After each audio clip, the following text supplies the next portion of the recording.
로마서 6장 4절과 5절 우리 두 절의 말씀 한 목소리로 합독해 보도록 하겠습니다. 그러므로 시작.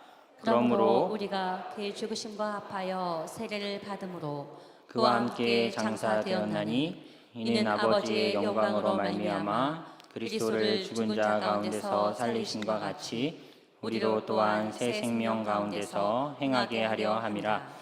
만일 우리가 그의 죽으심과 같은 모양으로 연합한 자가 되었으면 또한 그의 부활과 같은 모양으로 연합한 자도 되리라. 아멘. 웨스터민스터 대요리 문답 중에 오늘은 세례에 대한 부분을 살펴보도록 하겠습니다. 161문에서 167문까지 총 7개의 문답을 다뤄보게 될 텐데요.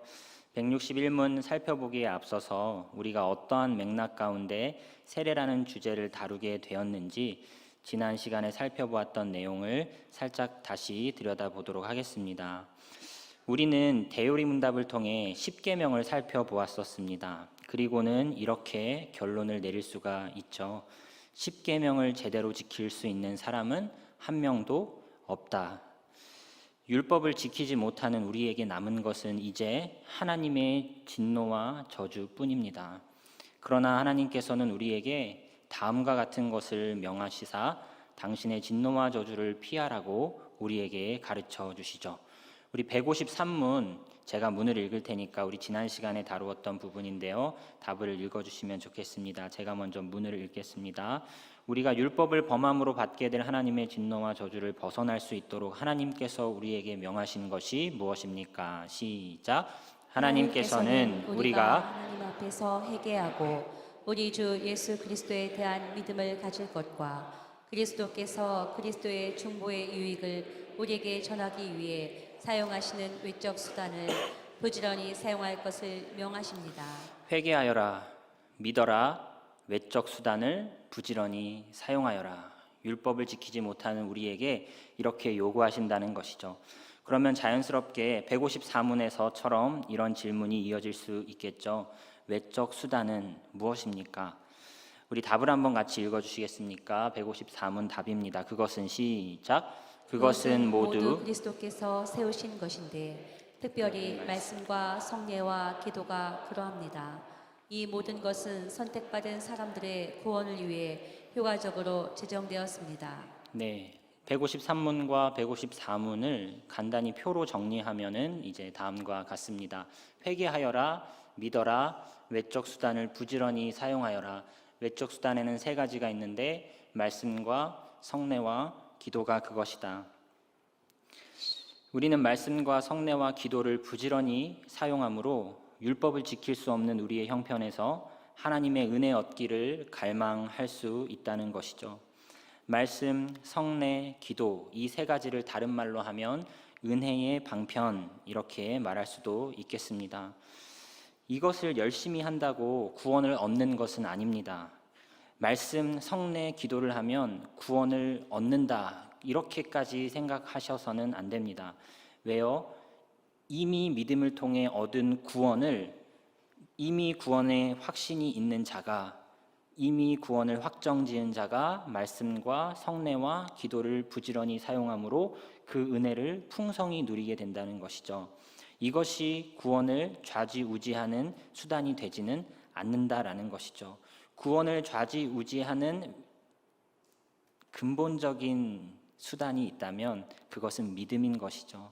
믿음이 있어야 구원함을 얻는 것이죠. 그리고 사실 그 믿음의 배후에도 하나님의 택하신 백성에게 믿음을 선물로 주시는 하나님의 은혜가 구원의 본질적인 원인인 것이지, 우리가 구원과 상관없고 우리가 믿음을 갖추지 않은 채로 말씀과 성례와 기도에 참여한다 한들 믿음이 없이는 하나님을 전혀 기쁘시게 할 수가 없는 것이죠.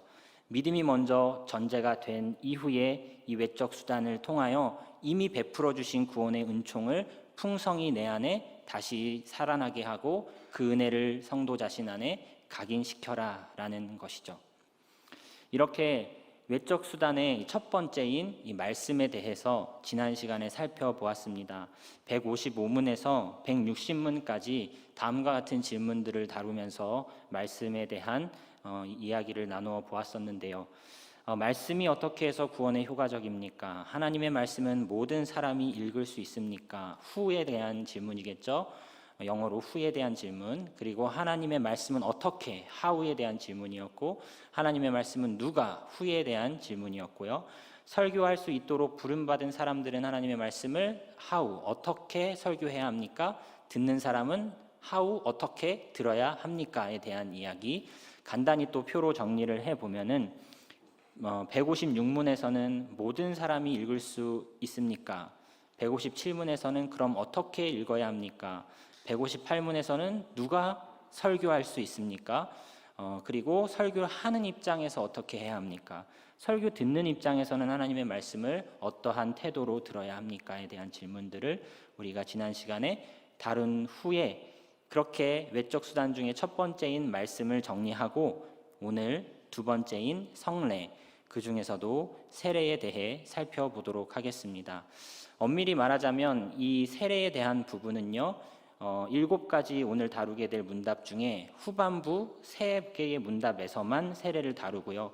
앞에 4개의 문답에서는 성례에 대한 전반적인 이야기를 다루고 있습니다. 성례의 전반적인 이야기를 다루기 시작하는 161문, 제가 문을 읽을 테니 답을 함께 읽어주시면 감사하겠습니다. 성례가 어떻게 해서 구원의 효과적인 방편이 됩니까? 시작. 성례는 구원을 위한, 이것은 성례 자체에 성례를 시행하는 사람의 경건이나 의도에서 나오는 덕 때문도 아닙니다. 성례의 효과는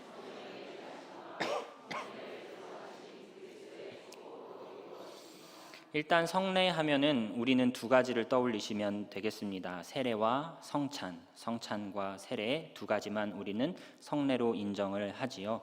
이 성례는 구원을 위한 효과적인 방편이 된다. 여러분, 이 말 제가 아까도 살짝 언급을 해드렸는데 이 말을요, 세례를 받으면 구원에 쉽게 이르게 된다. 성찬에 참여하면 구원과 거리가 먼 사람이 구원함을 얻게 된다. 이렇게까지 설명을 해도 괜찮을까요? 여러분, 구원을 결정짓는 본질적인 원인은 믿음이며 하나님의 선택하심이죠. 우리가 세례든 성찬이든 열심히 참여한다고 하여서 구원을 얻는 공로로 작용되는 것은 아니다라는 것이죠. 성례를 시행하면 인간 입장에서 무엇을 느끼게 될까요? 세례식에 참여하면 인간 입장에서 무엇을 느끼게 될까요? 이미 하나님께서 허락하신 구원의 의미를 성찬을 통해 세례를 통해 더 뚜렷하고 명료하게 느끼게 되게 된다는 유익이 주어지는 것이죠.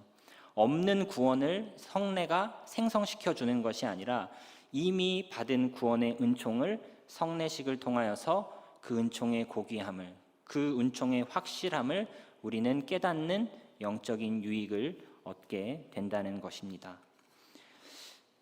구원의 본질적인 원인은 내가 얼마나 기도했느냐, 내가 얼마나 세례와 성찬에 성실히 참여했느냐, 내가 얼마나 하나님의 말씀을 보느냐가 구원을 결정짓는 것이 아니라 구원을 이미 얻은 사람이 말씀과 성례와 기도를 통하여 은총을 누리게 된다. 먼저 중요한 것은 믿음이며 하나님의 은혜다라는 것을 기억을 해야 된다는 것입니다. 우리는 주께서 은혜로 거저주신 구원의 의미를 내 안에 더 풍성하게 할 수 있도록 성례에 참여하여라 라고 주님이 그런 방편을 마련해 주신 것이죠. 구원 자체를 은혜로 주신 것만도 감사한데 그 구원의 의미를 너희 안에 풍성하게 하여라, 그 풍성하게 할 수 있는 방편 역시 은혜로 주셨다는 것입니다. 구원도 은혜로 주시고 그 구원을 풍성하게 느낄 수 있는 방편도 은혜로 주셨다는 것이죠. 우리가 이 방편을 부지런히 사용한다고 한들 구원에 어떠한 기여도 할 수 있는 것이 아닙니다. 은혜의 방편을 부지런히 사용한다 하여도 은혜 줄지 말지는 누구에게 달린 것일까요? 내가 기도를 열심히 하였어요. 주님이 응답을 주셨습니다. 그것은 주님의 기도의 응답을 받았다는 것은 주님이 은혜를 주셨기 때문인가요? 내가 기도를 했기 때문인가요? 네, 기도를 하게 하신 분도 하나님이시고 기도에 응답을 주신 분도 하나님이십니다. 말씀을 아무리 열심히 보아도요, 성화와는 거리가 먼 사람일 수 있어요. 기도를 하루에 몇 시간씩 꾸준히 하는 사람이라 할지라도 성화와는 거리가 먼 사람일 수 있죠. 내가 말씀을 봐서 변화됨을 얻었습니까? 내가 기도를 해서 내가 변화됨을 얻었습니까? 내가 말씀을 봐서 변화됨을 얻었다는 것은 내 공로가 아닙니다. 하나님이 은혜를 베풀어 주신 것이죠. 내가 말씀 보고 내가 기도하고 내가 성찬식, 세례식에 성실히 참여하는 것은 나에게는 당연한 일입니다. 여러분, 우리는 무익한 종이에요. 내가 수고했다고 하나님께 공로를? 아니죠.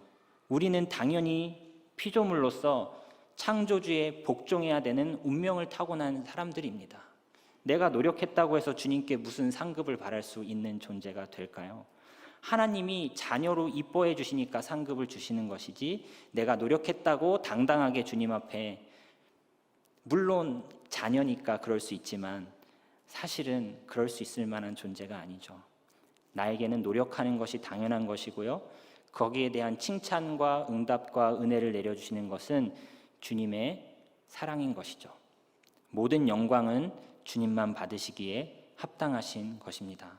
나는 노력하는 것이 당연한 것이고 모든 영광은 주님만 받으시기에 합당하신 것입니다. 성례 자체에 능력이 있지 않습니다. 성례 자체에 능력이 있지 않고요, 주님이 은총 베풀어 주셔야 그것이 효력을 얻게 되는 것이죠. 또한 성례를 시행하는 사람 때문에 성례의 효력이 있고 없고 하는 것이 아닙니다. 여러분, 설령 세례를 베푸는 목사가 불경하다 할지라도 세례를 은혜의 방편으로 제정하신 그리스도의 약속의 말씀에 믿음으로 반응한다면 그 성례를 집행하는 목사의 어떠함과 관계없이 그 성례는 영적 유익을 주는 수단으로 넉넉히 작용됩니다. 우리가 어떠한 예식을 통해, 성례를 통해 우리가 영적인 유익을 얻고 은혜를 누린다는 것은 그 집행하는 목사의 영험한 능력이 전달되기 때문인가요? 아니죠. 그냥 주님의 약속의 말씀이 있고요, 그 말씀을 믿음으로 받을 때에 영적인 유익이 생성되는 것입니다. 그러니까 집행하는 자의 어떠함과 상관없이 말씀과 믿음이 만날 때에 성례는 우리에게 충분한 영적 유익의 수단이 된다는 것이죠. 성례의 효과는 성령의 일하심과 성례를 제정하신 그리스도의 축복으로 이루어진다. 다시 말하면 성례의 효과는 성령의 일하심인 이 믿음과 성례를 제정하신 그리스도의 축복의 말씀이 배경이 되어서 만났을 때, 성령이 주시는 믿음과 그리스도의 축복의 말씀이 만나서 우리가 그것을 붙들고 성례에 참여할 때 영적인 유익을 얻는다라는 것이죠. 162문입니다. 성례는 무엇입니까? 우리 같이 한번 답을 읽어주시겠습니까? 성례는, 시작. 성례는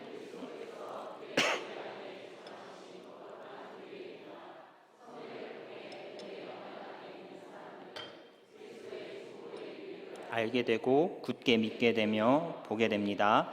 그들의 믿음과 모든 다른 은혜는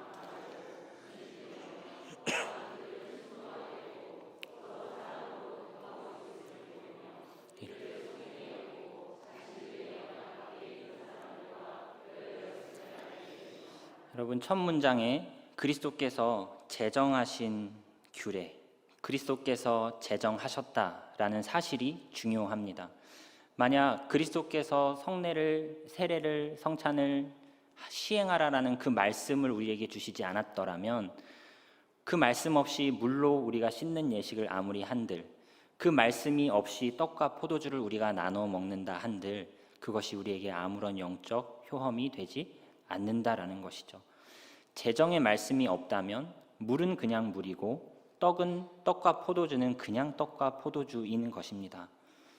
주님이 물로 이렇게 세례를 베품으로 너희 죄가 씻어졌음을 기억하라 라고 제정의 말씀을 주셨기 때문에 그 말씀에 의지하여 시행하는 자에게 영적인 유익이 있는 것이죠. 말씀이 없는데, 말씀으로 성례를 제정해 주시지 않았는데 인간이 고안하여 다른 유형의 성찬과 세례식을 만들고 이상한 예식을 만들어서 영적인 유익을 누리겠다? 말씀이 없는데 인간이 만들어서 그렇게 아무리 한다고 한들 우리는 영적인 유익을 누릴 수 없다라고 보는 것이죠. 그렇기 때문에 말씀이 중요하다는 것입니다. 말씀이 없다면 물은 그냥 물에 지나는 것일 뿐이요 막연한 느낌은 줄 수 있을지언정 영혼에 주님이 부어주시는 실제적인 유익이 있느냐? 말씀이 없이는 그것이 주어지지 않는다는 것입니다. 이것이 무엇을 비판하고 있는 것일까요? 우리 개신교는 두 가지의 성례만 인정하는 반면에 왜 너희는 두 가지만이냐? 신약 성경이 그리스도가 그렇게 말씀해 주셨기 때문에 그리스도가 말씀해 주신 성례가 두 가지일 뿐이기 때문에 우리는 두 가지만 성례로 받죠. 하지만 로마 가톨릭에서는 성례를 7가지나 가지고 있습니다. 그 5가지, 두 가지를 제외한 나머지 5가지의 성경적 근거를 어떻게 찾아내느냐 너희는. 그것을 비판하고 있는 것이죠. 재정의 말씀이 없으면 재정의 말씀 없이 아무리 인간이 고안한 예식을 시행한다 한들 그것이 주님이 영적인 유익을 주는 수단으로 사용하시겠느냐? 아니다라는 것이죠. 세례에 대한 재정의 말씀은 마태복음 26장 19절에 나와 있습니다. 같이 한번 읽어주시겠습니까? 그러므로 너희는 시작. 그러므로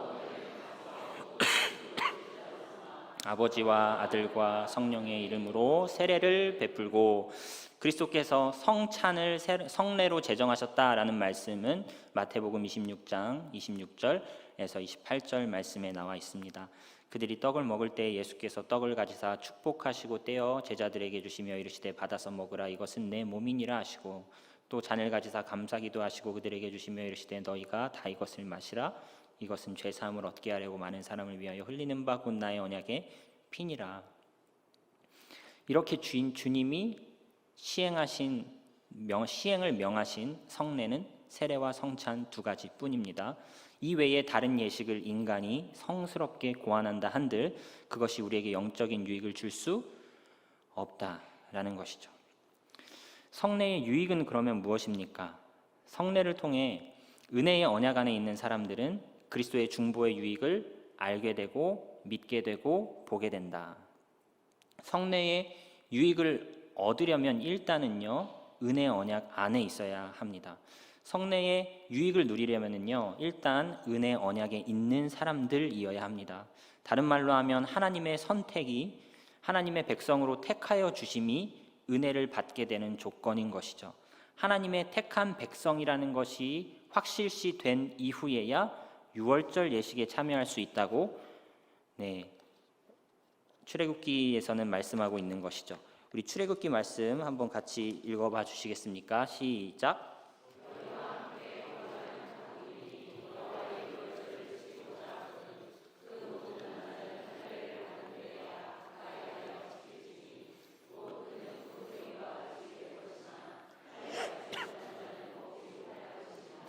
하나님의 백성이라는 증표로 할례를 받은 이후에 유월절 예식에 참여가 가능하다. 성례가 유익이 될 수 있으려면은 성례의 유익을 얻으려면은 이미 우리 안에 은혜로 하나님의 백성이 되었다라는 믿음을 전제하고 성례에 참여하여야만 그 성례가 우리에게 유의미할 수가 있다라는 것이죠. 성례에 참여함으로 우리는 그리스도의 중보의 유익을 알게 되고 믿게 되며 보게 됩니다. 우리 로마서 4장 11절 말씀 한번 같이 읽어주시겠습니까? 그가 할례의 표를 시작. 그가 할례의 표를 받은 것은 무할례 시에 믿음으로 된 의를 인친 것이니 이는 무할례자로서 믿는 모든 자의 조상이 되어 그들도 의로 여기심을 얻게 하려 하심이라. 할례의 표 그리고 믿음으로 된 의를 인친 것이다. 여러분 할례의 표를 받았다라는 것은 하나님의 백성으로서 딱 표를 주신 것이죠. 하나님의 백성으로서 보이지 않는 그 믿음으로 하나님의 백성이 되었죠. 그 믿음으로 된 의를 보일 수 있는 예식으로 세례 혹은 할례를 우리에게 주신다라는 것입니다. 우리는 딱 눈에 보이는 증표로 세례식을 경험할 때에 우리의 믿음이 강화되고 우리의 다른 모든 은혜가 증진될 수 있다라는 것이죠. 성례를 소위 눈에 보이는 말씀이다 이렇게 표현하기도 합니다. visible word라고 해가지고 말씀은 귀로 들리는 것 아닙니까? 귀로만 들었던 말씀을 눈에 보이게끔 실현해주는 예식이 성례다라는 것이죠. 귀로만 들었던 말씀을 눈에 보이게끔 내 육체가 느끼게끔 시행하게 될 때에 우리의 믿음과 모든 다른 은혜가 내 안에서 강화되고 증진되는 영적인 유익을 누릴 수 있게 된다는 것입니다. 또한 세례를 받음으로 우리가 그리스도와 합하여졌다라는 것을 절절히 느낄 수가 있는 것이죠. 갈라디아서 3장 27절을 근거로 하여서 우리는 세례를 받음으로 죄 씻음을 받는 것인데 왜 죄 씻음을 받나요? 세례를 통해서 그리스도와 함께 죽고 그리스도와 함께 살고 그리스도와 합한 자로 여겨주시기 때문에 그리스도가 죄가 전혀 없었듯이 너도 이제는 죄가 전혀 없는 자로 여겨주겠다라는 죄 씻음의 의미, 그리스도와 연합된 자로 보아주시는 의미가 세례식에 담겨 있다는 것입니다. 성례 이 자체는요, 아까도 말씀드렸다시피 표이며 인입니다. 인하면 도장인 것이죠. 성례 자체는 표이며 인인 것이지 성례 자체가 말씀이나 성령의 능력을 대체할 수는 없는 것이죠. 이 말을 조금 칼빈이 쉽게 비유로 표현을 했는데요. 성례는 공문서에 빗대어 설명이 가능하다는 것이죠. 공식적인 문서요. 여러분, 공문서에 쓰여지는 글씨들을 말씀이라 할 수 있다면 거기 마지막에 찍히는 직인은 성례다라는 비유를 말해주고 있습니다. 만약에 우리 안에 말씀이 없고 믿음이 없는데 세례를 받고 감격한다? 그것은 아무것도 쓰여지지 않는 문서에 도장받았다고 좋아하는 것과 다르지 않다는 것입니다. 세례는 우리 안에 말씀과 믿음이 전제되어 있을 때 그 확증으로서 우리에게 영적인 유익을 가져다 주는 것이지 내 안에 말씀이 없고 내 안에 믿음이 없으면 성례가 무엇이 유익하겠는가라는 것이죠. 말씀이 주지 않은 것을 성례가 덧붙여 주지 않습니다. 내 안에 말씀의 생활이 풍성하게 이루어질 때에 성찬이 세례가 우리에게 큰 유익으로 다가올 수 있다는 것이죠. 중요한 것은 말씀입니다. 내 안에 말씀이 풍성해야 한다는 것이죠. 말씀에 대한 그 확증으로 인이 찍히고 성례가 있는 것이지 성례가 말씀이 주지 않는 것을 우리에게 주지 않습니다. 말씀이 있어야 하고 그것에 대한 표와 인으로 성례가 뒤따라야 하는 것입니다. 또한 세례는 우리로 하여금 하나님의 은혜 입은 자답게 살아야지라는 다짐을 하도록 만들죠. 로마서 6장 3절과 4절 한번 같이 합독해 주시겠습니까? 무릇 그리스도 예수와 합하여. 로마서 6장 3절과 4절입니다. 시작. 무릇 그리스도 예수와 합하여 세례를 받은 우리는 그의 죽으심과 합하여 세례를 받은 줄을 알지 못하느냐. 그러므로 우리로 또한 새 생명 가운데서 행하게 하려 함이라. 네, 우리로 또한 새 생명 가운데서 행하게 하려 함이라. 세례는 이제 새로운 피조물이 되었다. 너는 십자가에서 못 박혀 죽었고 너는 믿음으로 새로운 피조물이 되어 이제는 새 생명 가운데에서 삶을 사는 존재가 되었다. 하나님 자녀다운 삶을 살아내야 된다라는 결단과 다짐이 이 성례 안에 담겨 있다는 것입니다. 또한 세례와 성찬에는 나와 그리스도 사이의 연합뿐만이 아니라 그리스도를 머리로 하여 다른 지체와도 나는 한 몸을 이룹니다 라는 고백이 담겨 있습니다. 따라서 우리는 세례식에 참여하고 성찬식에 참여할 때 나는 이제 주님을 사랑할 뿐만 아니라 그리스도 안에서 한 몸 이룬 내 형제와 내 자매를 함께 사랑하겠습니다 라는 결단의 의미까지 담겨 있다는 것이죠. 고린도전서 12장 13절 말씀 한번 같이 읽어주시겠습니까? 우리가 시작. 우리가 유대인이나 헬라인이나 종이나 자유인이나 다 한 성령으로 세례를 받아 한 몸이 되었고 또 다 한 성령을 마시게 하셨느니라. 네, 여러분 정말 하나 되지 못할 것 같은 형제와 자매가 혹시 있으십니까? 과거의 유대인이나 헬라인의 간극은요 얼마나 그 골이 깊었을까요? 노예와 노예가 아닌 자유인이 함께 신앙생활을 한다는 게 얼마나 그 골과 간극이 깊고 컸을까요? 그러나 이 모든 장벽들이 한 성령으로 세례를 받아 한 몸을 이루게 되면서 너희는 이제 그리스도를 머리로 하는 한 공동체다, 한 몸이다, 이렇게 복음은 우리에게 선포해 준다는 것이죠. 세례와 성찬은 이처럼 믿는 자들만 참여할 수 있는 고유한 의식이 되는 셈입니다. 믿음이 있어야 세례에, 믿음이 있어야 성찬에 참여하는 것이죠. 때문에 이 성례는 믿지 않는 사람들과 구별되는 표로서 우리에게 주어지기도 하는 것이죠. 세례를 받았습니까? 성찬에 참여했습니까? 당신은 하나님의 백성이라는 확실한 표를 얻으신 겁니다 라고 설명할 수 있는 것이죠. 창세기 34장 14절 말씀에 야곱의 아들들이 그들에게 말하되 우리는 그리하지 못하겠노라. 할례 받지 아니한 사람에게 우리 누이를 줄 수 없노니 이는 우리의 수치가 됨이라. 이 말씀에서 할례 받지 아니한 사람과 우리 누이가 서로 구별되어 표현됩니다. 이 할례와 세례는요, 하나님의 백성의 표라는 의미에서 같은 것이다라고 말할 수 있습니다. 할례도 하나님의 백성에게 주는 표이고요, 세례도 하나님의 백성에게 주는 표인 것이죠. 할례 및 세례는 하나님의 백성이냐 아니냐를 가름하는 표로서 작용할 수 있는 것입니다. 물론 여러분, 할례를 받았다고 해서요, 모두가 진짜 하나님의 백성일까요? 과거의 유대인들을 생각해 보시죠. 혈통적 유대인이 전부 구원을 받았나요? 할례 받은 백성이 모두 하나님의 백성으로 여겨짐을 받았나요? 이런 말씀이 있기도 하죠. 진짜 할례는 육체에 할 것이 아니라 마음에 해야 하는 것이야 라는 말씀이 있기도 하죠. 표에 참여는 하였지만 표에 참여했다는 사실 자체로 모두가 진짜 하나님의 백성이냐? 그렇지는 않다는 것이 우리의 현실인 것이죠. 진정한 자기 백성이 누구인지는 오직 하나님만이 아실 것입니다. 표에 참여했다고 할지라도 누가 정말 끝까지 구원함을 얻는 하나님의 백성이냐는 누구만 아셔요? 하나님만이 아시죠. 하나님만이 아시는 확실히 구원받을 사람들의 공동체를 우리는 뭐라고 부르느냐 하면 교회긴 교회인데, 확실히 하나님이 딱 정말 택하여 딱 구원받을 그 사람들을 우리는 하나님이 보시는 교회, 하지만 인간의 눈에는 보이지 않는 교회, 바로 비가시적 교회, 인비저블 처치라고 부릅니다. 하나님은 보이시지만 우리는 보지 못합니다. 진짜 누구를 택하여서 구원받을지 우리는 알지 못하죠. 실제로 하나님의 백성이 아닌 자가 세례 받을 수 있고요, 실제로 하나님의 백성이 아닌 자가 성찬에 참여할 수 있습니다. 사람 입장에선 구분할 수 없죠.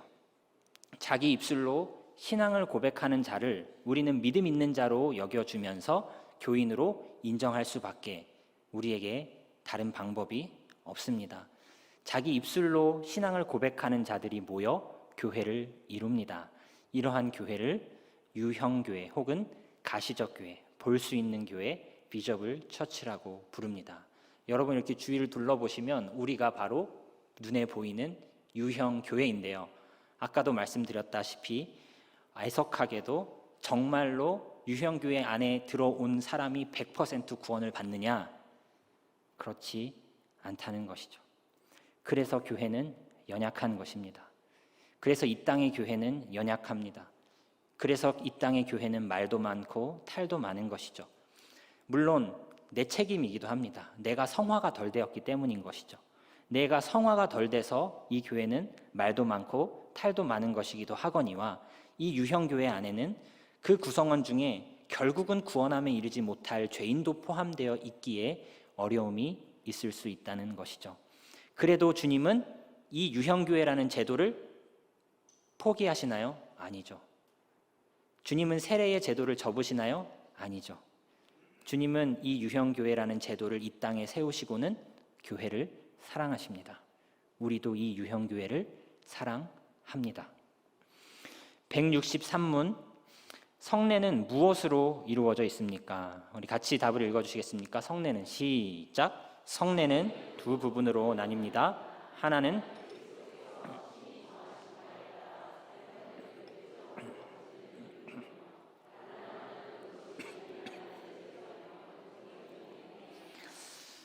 표와 의미, 표와 그것이 의미하는 것, 이게 성례를 구성하는 두 가지 요소입니다. 세례에서의 표는요, 물이고요. 그 의미는 죄 씻음이죠. 성찬에서 표는 떡과 포도주요. 그 의미하는 것은 그리스도의 살과 피입니다. 표와 그것이 의미하는 것, 이 사이에는 확실한 유사성이 있지요. 전혀 생뚱맞은 것을 표로 제정해 놓지 않으셨습니다. 죄를 씻는다는 의미가 있기에 물이 표가 되는 것이고요. 그리스도의 살과 피라는 의미를 담기에 적합한 것으로 생각되어서 떡과 포도주가 성찬의 표로서 제정이 된 것이죠. 표와 의미하는 것, 이 둘 사이에는 분명한 유사성이 있습니다. 그러나 유사성일 뿐인 것이지 동일한 것은 아니죠. 떡이 곧 그리스도의 살이 아니고요. 포도주가 곧 그리스도의 피가 아닙니다. 유사할 뿐이지 동등한 것, 동일한 것이 아니라는 것이죠. 세례식 때에 사용되는 물이 여러분 진짜 내 안의 죄들을 씻나요? 세례식 때에 사용되는 물이 진짜 내 안의 죄들을 씻어 나가기 시작하는 것을 우리가 목격하고 있는 것인가요? 그렇지 않죠. 이미 믿음으로 죄 씻음을 다 받은 사람이에요. 그것을 세례식을 통해 시행함으로써 하나님의 죄 씻음의 은혜를 더 육체적으로 더 눈에 보이게끔 느끼고 확증하는 예식인 것이지, 세례의 물 자체가 죄를 씻어 나가기 시작하는 행위는 아닌 것이죠. 여러분, 오직 그리스도의 보혈만이 우리의 죄를 씻으십니다. 세례식에 사용되는 물이요, 그리스도의 보혈로 변해야만 그 세례식이 의미가 있을까요? 세례식에 사용되는 물이 피로 변하지 않아도 우리에게 영적 유익을 줄 수 있는 것처럼, 성찬식에 사용되는 떡과 포도주가 실제로 그리스도의 육체로 변화하지 않아도 우리에게 영적인 유익을 줄 수 있다. 우리는 이렇게 믿습니다. 이것은 또 무엇을 비판하기 위한 설명이었죠? 로마 가톨릭에서는 사제의 축성, 사대의 기도나 축도를 통해서 성찬 때에 사용하는 떡이 그리스도의 살로, 성찬 때에 사용하는 피가 그리스도의 피로 변화한다라는 화채설을 주장하나, 우리 개혁주의 입장에서는 그렇게 생각하지 않습니다. 은혜는요, 자연을 회복시키는 것일 뿐 자연을 변형시키지 않는다. 다른 말로 하면 자연 그 자체로 하나님께 충분히 영광 돌릴 수 있다. 떡이라는 자연 상태 그대로 유지한다 해서 영적인 유익을 가져다 주지 못하는 것이 아닙니다. 자연은 자연다와도 충분히 주님의 영광을 드러낼 수 있다. 은혜는 자연을 변형시키고 시정하는 것이 아니라 자연을 회복하는 쪽으로 작용하는 것이죠. 여러분, 구원의 날, 우리 주 예수님이 강림하시는 날에 이 세상이 불구덩 속에 던져지고 녹아져서 그냥 끝나는 세상을 여러분 기대하시나요? 아니죠. 주님이 강림하시고 재림하시는 그 날은 이 세상이 새하늘과 새 땅으로 회복되는 날인 것이죠. 파괴가 아니라 회복이 목적인 것이죠. 자연을 부정한다는 것은 자연을 부정함이 영적인 것이 아닙니다. 창조를 부정하고 창조를 시정하는 것이 하나님의 영광이 될 수 없어요. 창조의 목적을 회복하는 것이 하나님의 목적이요, 하나님의 영광이 됩니다. 마귀가 죄로 인하여서 창조 세계를 망쳐놨다고 해서 하나님이 창조 세계를 포기하시나요? 그럼 하나님은 마귀에게 진 것이죠. 아니요. 죄가 더 이상은 침투하지 못하는 완전한 세계로 회복시키는 것이 하나님의 영광이요, 승리인 것입니다. 은혜는 자연을 대적하지 않습니다. 은혜는 자연을 회복하는 것이죠. 여러분, 인간이요, 성화가 되고 영화가 되고 부활체를 입으면 인간이 사자가 가진 이빨을 가지게 돼서 업그레이드가 되고, 인간에게 곰이 가진 발톱이 달리면서 인간이 업그레이드 될까요? 인간과 비슷한 어떠한 형태로 변형이 될까요? 그렇지 않을 것입니다. 창조 때의 모습 그 자체를 가지고 있어도 하나님의 영광스러운 존재로 충분하게 주님은 만드실 것입니다. 성화는 이상윤이 이상훈 되는 것도 아닙니다. 성화는 어떤 면에서 보면 나다워지는 것이 성화예요. 성화는 예배 드릴 때나 가정에서나 교회에서나 직장에서나 같은 나로 살아가는 것이 성화입니다. 성령 충만한 사람은요, 멋진 남편, 좋은 아빠, 탁월한 선임, 겸손한 동역자 혹은 조력자가 되는 데에 있는 것이죠. 기도원 등을 수도원으로 삼아 세상과 격리된 채 하나님만을 구하는 삶이 성화의 삶이 아니라는 것입니다. 자연은 파괴되는 것이 아니요 회복될 것입니다. 여러분, 자연스럽게 사십시오. 그 안에서 성령 충만할 수 있고요, 그 안에서 하나님께 모든 영광 나타낼 수 있고요, 그 안에서 성화의 삶을 살 수 있습니다. 종교 행위에 편향되어 일상이 흔들리지 않게 하십시오. 여러분, 세상에 수많은 중독들이 있다고 하는데 종교 중독이라는 것도 있대요. 종교에 중독되어 일상이 무너지는 것이죠. 그것은 결코 바른 신앙의 모습이 아닙니다. 말씀을 배우고 말씀을 깨달으셨다면 이제는 좋은 아내, 좋은 엄마, 좋은 직장의 상급자나 동료 혹은 하급자가 될 수 있어야 한다는 것입니다. 하나님의 뜻을 분별한다는 것이요, 꼭 하나님의 음성을 들어야만 알게 되는 것 아닙니다. 하나님의 뜻은요, 나를 잘 아는 내 지인의 조언을 통해서도 하나님의 뜻을 알 수 있고요, 심지어 하나님을 모르는 사람이 찍은 자기 개발 영상을 통해서도요, 우리를 향하신 하나님의 뜻, 하나님의 영광을 우리는 불신자들을 통해서도 만날 수가 있습니다. 개혁주의 신학은 이와 같은 일반 은총을 중요시하는 신학 사상이다, 말씀드릴 수 있겠습니다. 164문입니다. 신학 성경에 의하면 그리스도께서는 교회 안에 몇 개의 성례를 제정하셨습니까? 답 같이 읽어주시겠습니까? 시작. 오직 네, 성례가 우리에게 영적 유익을 가져다주는 이유는 그 제정자가 인간이 아니요 예수 그리스도이시기 때문인 것이죠. 인간이 만든 성례는 아무런 영적인 유익을 주지 못하고 예수 그리스도가 제정하신 단 이 두 가지의 성례만이 우리에게 영적인 유익을 주는 온전한 성례다, 성경이 말하고 있고요, 그리스도가 제정하신 이 두 가지만을 우리는 성례로 받아들여야 한다는 것입니다. 165문입니다. 세례는 무엇입니까? 우리 같이 한번 읽어주시겠습니까? 답. 세례는 시작. 세례는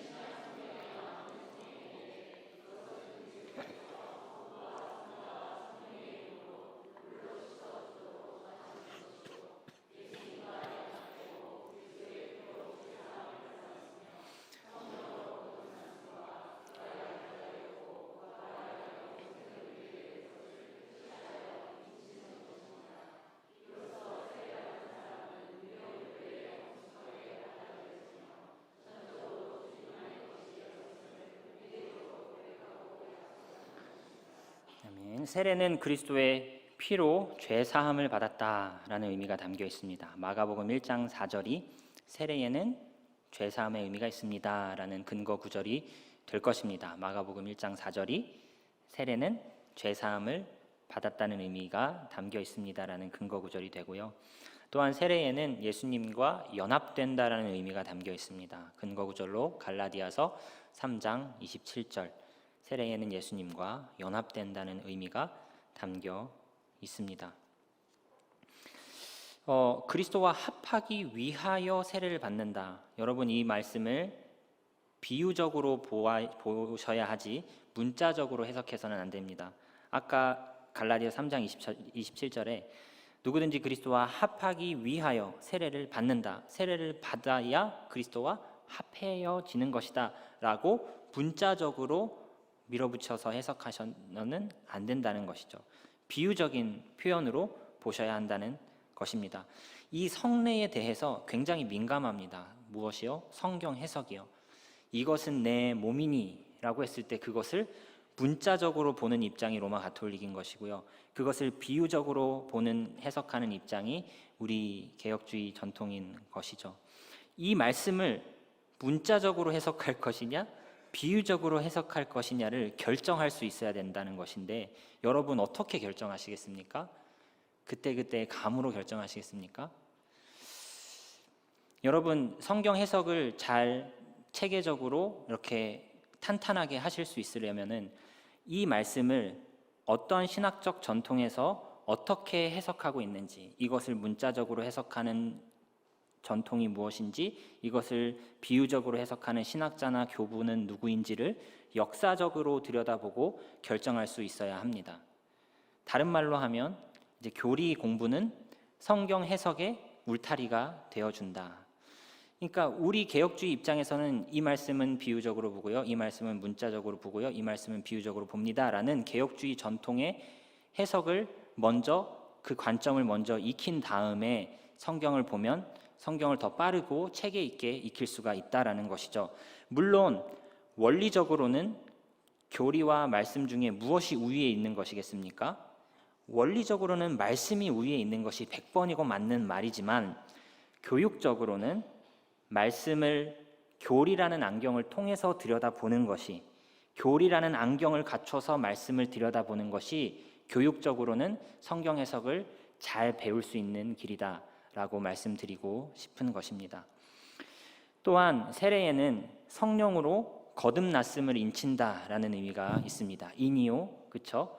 거듭났음을 인친다. 디도서 3장 5절 말씀이 그 근거 구절인데요. 우리 같이 한번 읽어주시겠습니까? 우리를 시작. 우리를 구원하시되 우리가 행한 바 의로운 행위로 말미암지 아니하고 오직 그의 긍휼하심을 따라 중생의 씻음과 성령의 새롭게 하심으로 하셨나니.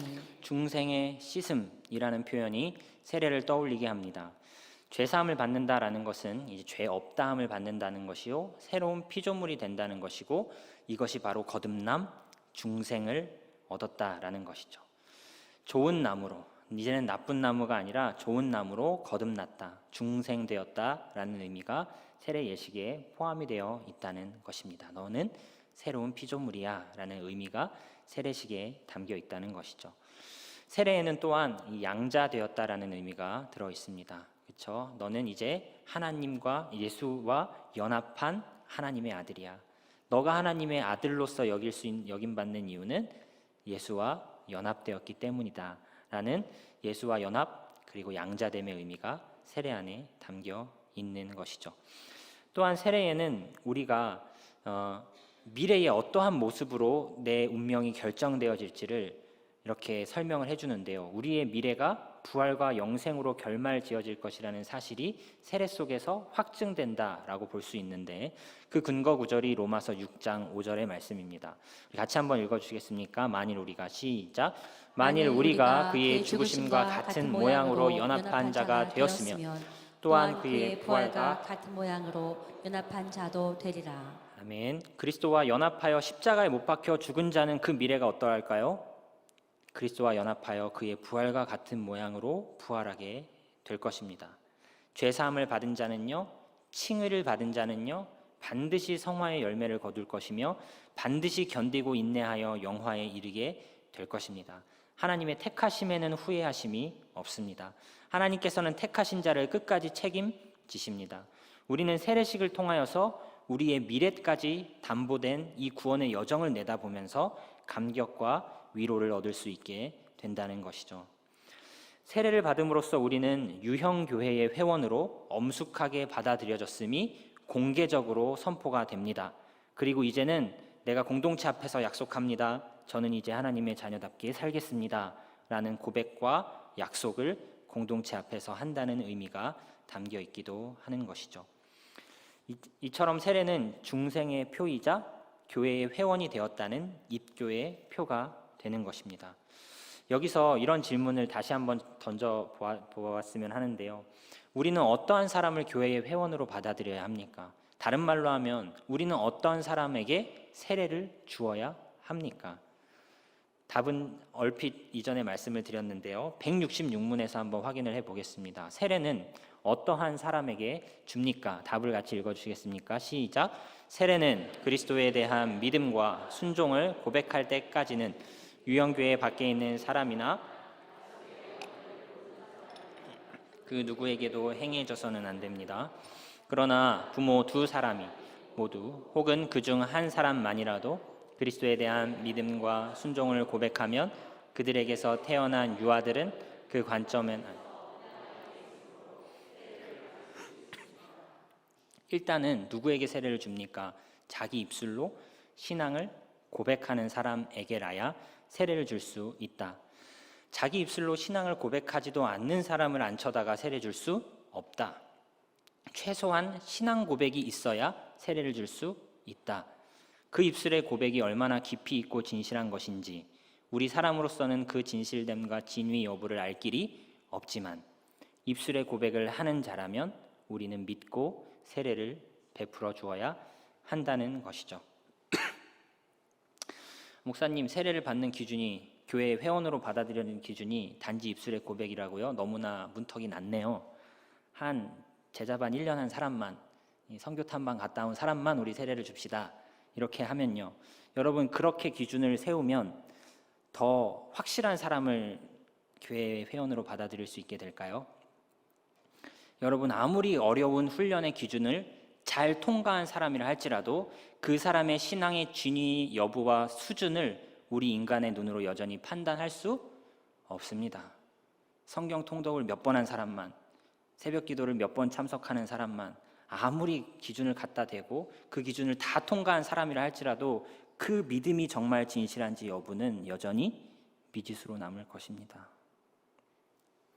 누가 진정 성화된 사람이고 누가 진정 하나님의 사람인지 우리 눈으로서는 정확히 판단할 길이 없는 것이죠. 누구만 아시나요? 하나님만이 아신다는 것입니다. 그럼에도 세례를 위해서는 입술의 고백은 일단 있어야 그 입술의 고백을 유일한 조건으로 삼아 세례를 주겠다. 적어도 이렇게는 할 수 있습니다. 그 입술의 고백이 정말로 진실된 것일 수 있도록 세례 교육을 잘 해주는 것이죠. 그냥 수박 겉핥기로 세례 교육해 주는 것이 아니라 정말로 세례란 이런 의미가 있는 것입니다. 복음이란 이런 의미가 있는 것입니다. 하나님은 어떠한 분이십니다. 예수님은 어떠한 분이십니다. 예수님이 우리를 위해 베푸신 은총은 이것입니다. 그 사랑은 변치 않습니다. 라는 복음의 풍성한 진리를 제대로 배울 수 있는 기회를 허락해 준 뒤에 입술의 고백의 여부가 있는지를 그때 물어주는 것이고요. 고백이 아니라 믿음이 교회의 회원이 되는 조건이 되어야 하겠죠. 맞죠? 그렇지만 우리가 무슨 수로 그 보이지 않는 믿음을 판단할 수가 있단 말입니까? 우리는 알 수 없다라는 것을 겸손히 인정해야 한다는 것입니다. 어찌되었던 세례를 받는 자에게는 입술의 고백이 있어야 합니다라는 원칙이 있는데, 여러분, 우리는요, 개혁주의 사상을 따르는 우리는요, 누구에게도 세례를 주냐 하면은 입술의 고백이 없는 사람에게도 세례를 줘요. 누구죠? 유아들이요. 어린 아이들에게 우리는 세례를 줍니다. 왜요? 자기 입술로 신앙 고백 못하는 사람이잖아요. 근데 우리는 왜 유아들에게 세례를 베풀고 유아 세례를 인정합니까? 이유가 뭡니까? 그것은 언약으로 설명이 가능합니다. 창세기 17장 7절 9절 말씀 같이 한번 읽어주시겠습니까? 창세기 17장 7, 9절 내가 시작. 내가 내 언약을 나와 너 및 내 대대 후손 사이에 세워서 영원한 언약을 삼고 너와 내 후손의 하나님이 되리라. 하나님이 또 아브라함에게 이르시되 그런즉 너는 내 언약을 지키고 내 후손도 대대로 지키라.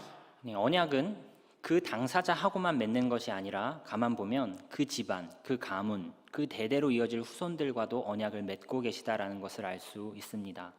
구약의 언약도 이러할진대 하물며 그리스도가 이미 오셨고 이방인에게도 구원이 선포되는 풍성한 은혜의 시대에 긍휼이 풍성하신 하나님께서 세례를 믿음의 가문에서 태어난 어린 자녀에게 베푸시는 것을 금지하실까? 구약에도 허락하셨는데 은혜가 풍성한 신약의 시대에 믿음의 가문에서 태어난 어린 자녀에게 세례 베푸심을 금하실까? 그렇지 않을 것이다. 우리는 확실한 추측이 가능하다라고 이렇게 해석하는 것이죠. 유아 세례를 인정하는 기독교도 있고요. 유아 세례를 인정하지 않는 기독교 분파도 있어요. 왜요? 왜 이렇게 해석이 갈릴까요? 성경이 명확하게 말해주지 않기 때문인 것이죠. 유아에게 세례를 주었다라는 장면이 명확히 기록되어 있지 않기 때문에 우리는 다른 여타의 구절들로 하나님은 이 유아 세례를 허락하실까 허락하지 않으실까를 추측하고 해석을 내놓는 것입니다. 하지만 또한 사도행전 2장에 이런 말씀이 있거든요. 베드로가 이르되 너희가 회개하여 각각 예수 그리스도의 이름으로 세례를 받고 제사함을 받으라. 그리하면 성령의 선물을 받으리니 이 약속은 너희와 너희 자녀와 모든 먼데 사람 곧 우리 주 하나님이 얼마든지 부르시는 자들에게 하신 것이니라. 사도행전 2장 39절에 이 약속은 너희와 너희 자녀와 모든 먼데 사람 곧 우리 주 하나님이 얼마든지 부르시는 자들에게 세례를 베풀 수 있다는 것이죠. 너희와 너희 자녀와. 하나님은 유아를 중생시킬 수 있을까요? 없으실까요? 세례 요한은요, 복중에서부터 하나님의 사명을 온전히 담당할 자로 구별되었어요. 예레미야도 고백하죠. 내가 태중에서 하나님이 나를 선택하셨다라고요.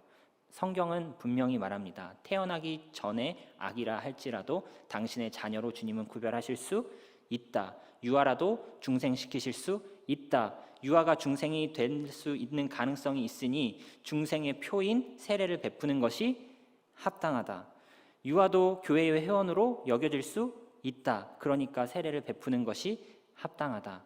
더욱이 바울은 고린도전서 7장 14절에서 이렇게 말씀해 줍니다. 믿지 아니하는 남편이 같이 읽어 주실까요? 시작. 믿지 아니하는 남편이 아내로 말미암아 거룩하게 되고 믿지 아니하는 아내가 남편으로 말미암아 거룩하게 되나니 그렇지 아니하면 너희 자녀도 깨끗하지 못하니라. 그러나 이제 거룩하니라. 남편이든 아내든 한쪽만 믿어도 그 가정 전체가 거룩하게 되어질 수 있다. 남편이나 아내나 한쪽만 믿어도 그 배우자가, 남편이나 아내나 그 한쪽만 믿어도 그의 자녀가 깨끗함을 얻을 수 있다. 이것이 유아 세례를 뒷받침하고 있는 중요한 성구 중에 하나로 여김을 받습니다. 예수님을 믿는 믿음이 있는 엄마나 아빠라면요, 자식을 종교 중립적으로 교육시킬까요? 얘야, 종교에는 불교도 있고 가톨릭도 있고 여러 가지 종교가 있는데 선택은 네가 알아서 하는 거야. 믿음 있는 부모가 그렇게 자식을 가르치겠습니까? 선택할지 말지 네 알아서 해라. 종교를 안 가져도 상관없어. 이렇게 가르치겠습니까? 그렇게 가르치는 믿음의 부모는 없을 것입니다. 종교 중립적으로 자녀를 가르치지 않을 거예요. 믿음이 있는 엄마나 아빠라면요. 하나님에 대해서 가르칠 것이고 말씀을 가르칠 것이고 자연스럽게 그 가정의 풍토에서 신앙을 배우게끔 되겠죠. 그 아이가 믿음의 자녀로 자라날 것을 자연스럽게 기대하는 마음으로 우리는 유아에게 세례를 베풀 수 있다는 것이죠. 물론 실제로 그 아이가 장성하였는데 믿음의 가문에서 모태신앙으로 자랐는데 장성하여서 대놓고 예수를 부인하고 자녀의 행실이 계속하여 불경하다면 유아 때 받은 세례 아무런 의미가 없게 되겠죠. 그러나 그렇다고 해서 유아 세례를 베푸는 것 자체가 헛된 일이니까 베풀지 맙시다 라고까지는 말하지 않는다는 것입니다. 믿음을 확증할 수 없는 상황에서 왜 세례를 베풉니까? 유아에게 믿음이 있는지 확증할 수 없는데 왜 세례를 베푸는 거예요? 여러분, 그 말을요, 엄밀히 따지고 보면요, 성인 세례에서도 그런 반론은 마찬가지예요. 믿음의 고백을 한다고 세례를 주는 것이 합당합니까? 여러분, 이것도 말이 되죠. 그 사람의 믿음이 진짜인지 모르잖아요. 그 사람이 정말 믿음의 사람인지 믿음의 고백만으로 세례를 줘요? 성인 세례든 유아 세례든 우리는 하나님의 언약을 근거로 하여서 세례에 참여하게 되는 것이죠. 성인에게도 은혜가 필요하고 유아에게도 은혜가 필요하고 그 은혜를 기대하는 마음으로 세례를 베푸는 것이죠. 우리는 단지 사랑 어린 기대감을 가지고 성인이든 유아든 하나님의 백성으로 선택받았기를 바라는 마음으로 그 고백에 근거하여 언약에 근거하여 세례를 베푸는 것입니다.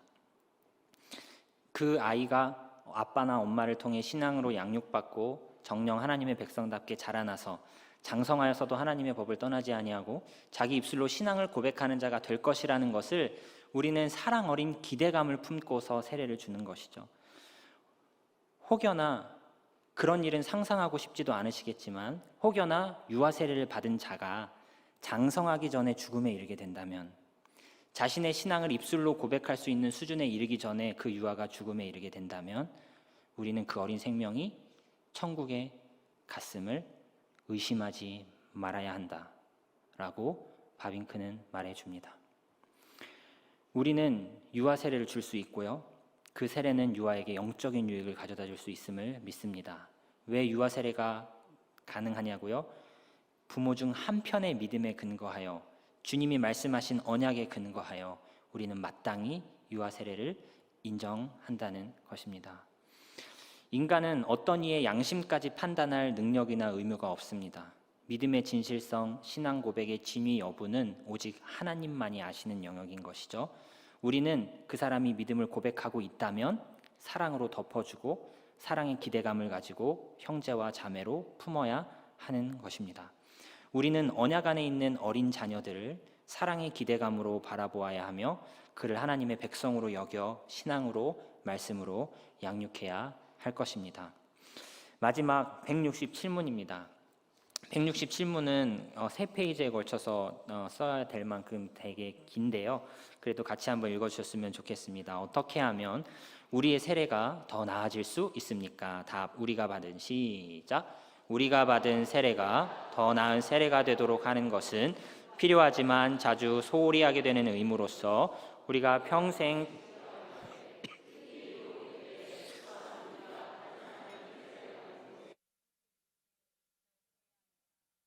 세례의 성격과 그리스도께서 세례를 제정하신 목적, 세례를 통하여 받게 되고 확인되는 특권과 유익, 그리고 우리가 세례를 받을 때 드린 엄숙한 서약을 진지하고 감사한 마음으로 행할 우리가 받은 세례는 더 나아질 수 있습니다. 또한 우리가 죄로 더러워져 있다는 것과 세례 때 드린 약속을 우리가 지키지 못하고 그와 반대로 행하고 있다는 사실을 생각하고 겸손한 마음을 가질 때 우리가 받은 세례는 더 나은 세례가 됩니다. 또한 죄 사함과 함께 그 성내에서 우리에게 확약된 모든 다른 축복에 대한 확신을 갖기까지 성장할 때 더 나은 세례가 우리가 세례를 받음으로 참여하게 된 그리스도의 죽으심과 부활에서 힘을 얻어 죄를 억제하고 은혜를 새롭게 누릴 때 더 나은 세례가 됩니다. 또한 믿음으로 살고자 하며 세례를 받아 그리스도께 자기를 드린 사람답게 거룩하고 의로운 대화를 하고자 노력함으로써 똑같은 성령으로 세례를 받아 한 몸 이룬 사람답게 형제들을 사랑함으로써 우리는 우리의 세례를 더 의미 있게 할 수 있습니다. 세례는 언약과 관련된 것이기에 언약은 한 번 맺은 것을 주님이 변개치 않으시죠. 세례도 한 번만 받습니다. 세례는 한 번만 받죠. 세례 역시 언약의 표이고 입교의 표이고 하나님의 백성 되었다는 인침이기 때문에 그 인침은 한 번이면, 그 언약은 한 번이면, 그 세례는 한 번이면 충분합니다. 비록 우리가 아직 신앙이 성숙하지 못하였을 때, 세례의 의미에 대해서도 잘 몰랐을 때, 믿음의 의미, 복음에 대해서도 잘 몰랐을 때 세례 받았을 수 있습니다. 그렇다고 해서 다시 받아야 되느냐? 저는 목사님 지금 받으면 더 은혜롭게 받을 수 있을 것 같아요 라고 그런 마음이 드실 수 있지만 세례는 한 번만 받습니다. 언약과 관계가 되어 있는 것이기 때문에요. 하지만 이미 받은 세례이지만요, 우리가 더 말씀에 충실할 때 이미 받은 세례를 더 나은 세례로 되새길 수 있다는 것이죠. 우리에게 주어진 의무는, 이미 세례를 받으셨다면 우리에게 주어진 의무는 이미 받은 세례를 되새김으로 내가 복음을 충만케 깨닫고 내가 말씀을 충만케 실천하고 내가 형제를 한 피바다 한 몸이는 자들답게 보호하고 사랑해 줌으로써, 그리고 내가 얼마나 말씀에 부합하지 못하는 인생을 사는 죄인인지를 깨달음으로써 우리는 이미 받은 세례를 더 유의미하게 만들어낼 수 있다라고 설명할 수 있겠습니다. 우리 고린도전서 거의 마지막 PPT인데요. 고린도전서 12장 말씀 같이 읽고 정리하도록 하겠습니다. 고린도전서 12장 13절과 25절 말씀 있는데요. 우리 같이 한번 두 절의 말씀 읽겠습니다. 우리가 시작. 우리가 유대인이나 헬라인이나 종이나 자유인이나 다 한 성령으로 세례를 받아 한 몸이 되었고 또 다 한 성령을 마시게 하셨느니라. 몸 가운데서 분쟁이 없고 오직 여러 지체가 서로 같이 돌보게 하셨느니라. 아까도 말씀드렸다시피 유대인과 헬라인이요, 종과 자유인이요, 그 서로의 간극은 현재 나와 내 원수의 간극보다 훨씬 그 골이 깊었으리라 생각이 듭니다. 복음이 절대 하나 될 수 없는 것 같은 사이를 하나 되게 했고 하나 되게 한다는 것이죠. 우리는 세례를 통해 그리스도와 내가 머리와 지체로 연합되었듯이 내 형제 다른 그리스도인들도 역시 그리스도와 연결된 우리는 한 피바다 한 몸 이룬 사람들임을 기억하며 서로 분쟁 없이 서로가 돌보는 삶을 살아갈 때에 우리의 세례는 더 나은 세례가 될 수 있습니다. 말씀을 정리하겠습니다. 성례는 예수 그리스도께서 우리의 믿음의 강화와 증진을 위해 제정해 주신 은혜의 방편 중 하나입니다. 그 중에서도 세례는 물을 표로 하고 죄 씻음을 의미로 하는 예식이죠. 세례에는 예수 그리스도와의 연합의 의미, 양자로 받아들여진다는 의미, 우리의 미래는 부활과 영생으로 확정되었다라는 식의 의미가 들어 있습니다. 세례는 언약과 관련된 것이기 때문에 한 번이면 충분합니다. 우리는 그 세례가 어떤 의미인지를 말씀을 통해 되돌아보면서 이미 받은 세례의 의미와 구원의 감격을 더 풍성히 일깨울 수 있어야 하겠습니다. 말씀에서 얻지 못한 것을 세례에서 기대하지 마십시오. 말씀에서 얻지 못한 것을 성찬에서 기대하지 마십시오. 세례가 우리에게 풍성한 영적인 유익을 가져다주는 수단이 되려면 우리 안에 풍성한 말씀과 그것에 대한 믿음이 있어야 할 것입니다. 그러할 때 우리의 세례는 더 나은 세례가 될 것입니다. 세례에는 앞으로 이 주님과 연합된 자로서 나는 구원받은 백성답게 살겠습니다라는 다짐이 들어있죠. 형제를 내 몸과 같이 그리스도의 몸과 같이 사랑하겠습니다라는 다짐이 세례에 담겨 있습니다. 그 다짐대로 살아가고 실천할 때 우리의 세례는 더 나은 세례가 될 수 있습니다. 무엇보다 말씀이 먼저이고요. 세례는 나중입니다. 거듭남이 먼저이고 세례는 나중이죠.